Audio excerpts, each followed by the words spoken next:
les rendez-vous de l'écho sur Grand Lille TV avec la Caisse d'épargne. La Caisse d'épargne, vous être utile. Bienvenue sur Grand Lille TV dans les rendez-vous de l'écho. Nous recevons sur ce plateau Lionel Guichard, le PDG de l'entreprise Kimple, basée à la Pleine Image. Bonjour Lionel Guichard. Bonjour. Merci d'être avec nous pour parler de votre entreprise spécialisée dans les jeux marketing. Alors, avant de parler plus en détail de cette entreprise, parlez-nous un petit peu de ce qu'est le jeu marketing aujourd'hui. Alors, un jeu marketing, historiquement, c'est un jeu concours. Un jeu concours, par exemple, vous allez gratter une case pour vérifier si vous avez gagné ou si vous avez perdu. Les marques l'utilisent pour, par exemple, qualifier des données ou recruter des nouveaux clients. Alors justement, votre entreprise qui est spécialisée là-dedans, depuis quand elle existe et comment ça évolue au fil des années? Alors, on existe depuis 6 ans. On est basé à Roubaix, nous sommes à la Pleine Image. On a historiquement un métier d'agence digitale, c'est-à-dire qu'on utilisait le jeu ou des mécaniques de jeu pour atteindre un objectif marketing pour nos clients. Et il y a maintenant 2 ans et demi, en fait, on a créé une plateforme qui s'appelle Kimple, qui est notre produit phare un peu aujourd'hui. Ça fait 2 ans et demi qu'on le commercialise et on a aujourd'hui 150 clients qui utilisent la plateforme. Alors pour une start-up, votre ascension, on peut le dire, est assez fulgurante. Il y a énormément de clients qui viennent aujourd'hui faire appel à vous. Alors en fait, depuis les 2 dernières années, on a un peu plus de 150 clients grands comptes, également des PME, PMI ou des agences de communication. On a 200% de croissance chaque année. Alors, ce qui explique un peu finalement cette ascension fulgurante des 2 dernières années, c'est que là où avant, pour créer un jeu marketing ou un jeu concours, on avait des temps de production qui étaient égaux à par exemple un mois et demi, et puis des coûts qui étaient assez élevés, donc ce n'était pas forcément accessible à tous les annonceurs. Nous, en fait, on a créé une plateforme dans laquelle on a réuni 40 mécaniques. Ces 40 mécaniques, finalement, on est capable de créer le jeu en moins de 48 heures. Donc on a réduit de 80% le coût de production de création d'un jeu. Ça permet une chose, c'est que ça permet aux annonceurs en fait, de le rendre beaucoup plus accessible et d'augmenter leur volumétrie. Alors cette ascension, aujourd'hui vous êtes placé, il me semble, dans le top 3 en France des entreprises de la sorte. C'est quoi l'objectif finalement pour vous? L'objectif, là on a monté une première marche, c'est-à-dire qu'on est arrivé sur le marché avec une solution, on est monté dans le top 3 des acteurs français sur ce marché. Moi j'ai une ambition avec les équipes et on travaille tous les jours avec les équipes pour faire le numéro 1 de ce marché dans les 3 ans à venir. Vous pensez pouvoir vous développer même à l'international? On l'a déjà fait, on est déjà en cours avec certains clients, on a des clients qui déploient un jeu sur plusieurs pays et on les accompagne dans ce déploiement. Parce qu'en dehors du déploiement juste international, il y a le déploiement et le facteur humain qui est important dans le déploiement d'un jeu. Et puis les notions juridiques sont différentes en fonction des pays.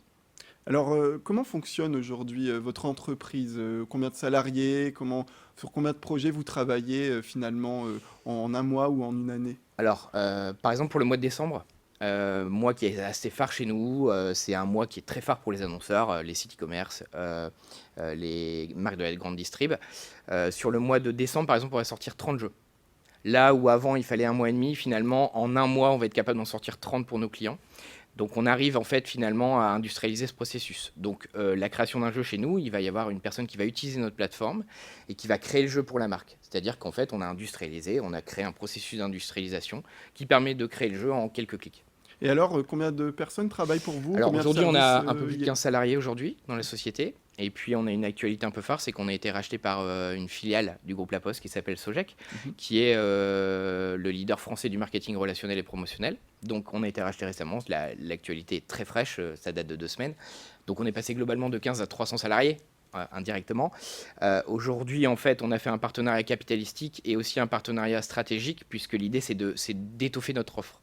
En dehors de juste créer le jeu, on va être capable en fait de récolter de la data et de faire du marketing prédictif avec nos clients et de proposer une offre plus large pour l'ensemble de nos clients. Et alors vous êtes implanté donc dans les Hauts-de-France depuis 6 ans. Pourquoi cet ancrage ici dans la région? Alors moi, je suis lillois de souche, donc ça me paraissait assez évident de faire ça à Lille.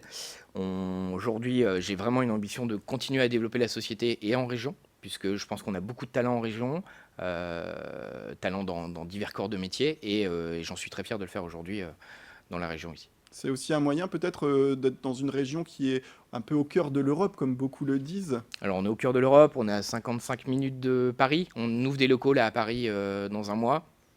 Mes équipes travaillent à distance. Finalement, on a des clients un peu partout en France, même en Europe, mais on a un vrai carrefour à Lille. Et en termes de NTIC, on a une vraie compétence et un savoir-faire qui me permet très valorisable aujourd'hui en région. Et alors, vos clients sont uniquement des grands groupes, vous parliez des PME, PMI, mais est-ce que finalement c'est pas un secteur, une branche qui pourrait être qui pourrait être amené à se développer davantage ces PME, PMI Alors, si on prend un cas concret client, par exemple grand compte, on va prendre un exemple en région, Brice, qui est un de nos clients phares en région. Vous allez avoir un code promotionnel que vous allez recevoir en magasin après votre achat, après avoir acheté un polo ou un t-shirt. Ce code promotionnel, vous allez l'utiliser pour aller jouer sur un jeu sur Internet pour, par exemple, gagner un bon d'achat ou un bon de réduction. Ça, c'est un exemple concret pour des types de marques. C'est un objectif, c'est que ça leur permet de qualifier des clients en magasin sur lesquels ils n'ont pas de données. Donc, c'est de la qualification clairement client. Sur des PME, PMI, là où on a industrialisé le processus de création du jeu, finalement, comme on a réduit de 80% le coût de production, on va pouvoir le rendre accessible et on est en train de travailler sur une offre pour le rendre accessible aussi à une PME, PMI qui souhaiterait utiliser le jeu, qui a une capacité d'engagement énormément importante pour ses clients. D'accord, et donc pour ces PME, PMI, les coûts sont de combien à peu près? Vous avez une estimation? C'est peut-être un peu... On travaille l'offre, donc je ne peux pas communiquer de prix public aujourd'hui, mais l'idée c'est qu'ils n'ont pas forcément des budgets marketing ou des budgets communication importants. L'idée c'est de leur offrir la plateforme et qu'ils soient autonomes et qu'ils puissent créer leur jeu eux-mêmes et être dans l'autonomie constante, c'est-à-dire pouvoir parler et avoir des premières prises de parole avec leurs clients, par l'intermédiaire d'une plateforme et en étant dans l'autonomie. Donc on va passer par la formation de ces clients. Une fois qu'ils seront formés, ils pourront utiliser une mécanique. Donc, par exemple, s'ils veulent lancer un jeu de grattage ou un jeu de mémoire ou un jeu divers qui a divers objectifs, ils vont pouvoir le faire en quelques clics dans une plateforme. Et alors, quels sont les projets de votre entreprise on va dire, à court terme? À court terme, là, on travaille beaucoup sur la donnée aujourd'hui, puisque en fait, sur ces 2 dernières années, cette ascension fulgurante a fait qu'on a récolté énormément, des millions de données sur nos clients. On va être capable de créer une tendance sectorielle du jeu. C'est-à-dire de dire, pour telle typologie de client ou pour tel type de client, on vous conseille telle ou telle mécanique parce qu'on sait que ça fonctionne et que les taux de conversion ou finalement les résultats vont être importants. Donc on va être plus dans l'analyse de données et le prédictif pour proposer à nos clients finalement un baromètre ou la météo, ce que j'appellerais la météo du jeu marketing. Très bien, écoutez, merci beaucoup. Lionel Guichard, je le rappelle, vous êtes le PDG de l'entreprise Kimpel, basée à la Pleine Image. Merci d'être venu sur ce plateau pour nous parler donc, de votre entreprise spécialisée, on le rappelle, dans le jeu marketing. C'est la fin de cette édition. Merci à toutes et à tous de nous avoir suivis. Restez avec nous sur Grand Lille TV. L'information arrive au prochain quart d'heure. Les rendez-vous de l'écho sur Grand Lille TV avec la Caisse d'épargne. La Caisse d'épargne, vous êtes utile.